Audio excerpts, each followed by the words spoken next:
Hey everyone, Glenn here over at Fine Line. Busy day, today's hay feeding day. Just did a little video yesterday on bale grazing over with the other group of cattle, so this was just kind of the follow-up to it. This is just kind of the follow-up to our pasture walk that we had the other day. Big thank you to the few people that came out. It was nice to see some local grazers, get to talk to some local grazers, and bounce some ideas off of everyone. So basically, I before that pasture walk went back and went through some of the articles I'd read before on bale grazing, read some new ones, and was just trying to brush up on what I knew, and learnt enough to realize that I don't know enough about bale grazing.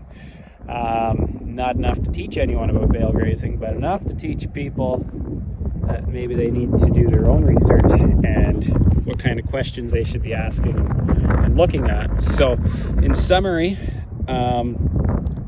essentially the general consensus that I was able to come to through my reading was most cattle in maintenance mode kick most of the nutrients out their back end, but only about 50% of the nitrogen.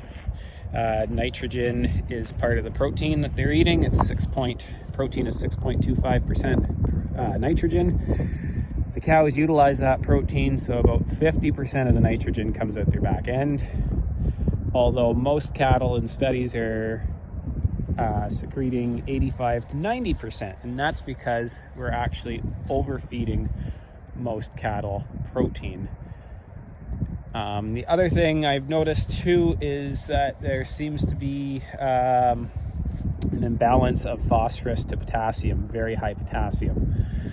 And the potassium is all readily available to plants, and so is the phosphorus, and then the nitrogen that comes out, about 50% of that is organic nitrogen, which needs to break down over the years, and the other half is in the form of ammonia, which is highly volatile, and it's readily available to the plants as well.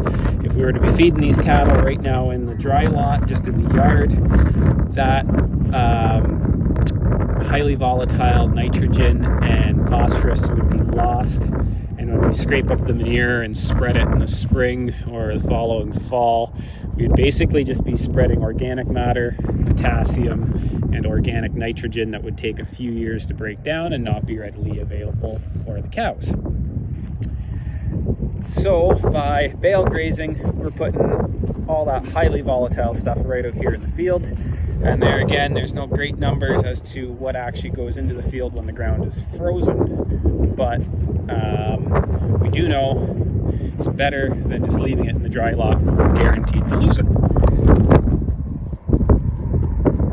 And then grazing the sheep and pigs out here. We don't have pigs out here right yet, but I'm going to try to work on that. Sheep and pigs secrete higher amounts of phosphorus, and that will actually help with the phosphorus potassium imbalance that we create if we only graze cattle or only bale graze cattle. The other thing is bale placement. We try to spread the bales out as much as we can. This is a really good second cut, so I'm not unrolling it. I'm just feeding in these feeders. But the Western Canadian method is to put 1,200 pound bales on 40-foot centers, which is actually overloading the soil with nutrients. If you add up the nitrogen that would be coming off those bales, it would actually be more nitrogen being applied to the field per acre than if you were applying chemical fertilizer. So it's been warned not to do that, but then the second school of thought is that only 50% of that nitrogen is actually available the first year, and the rest is available in the coming years as that organic matter breaks down.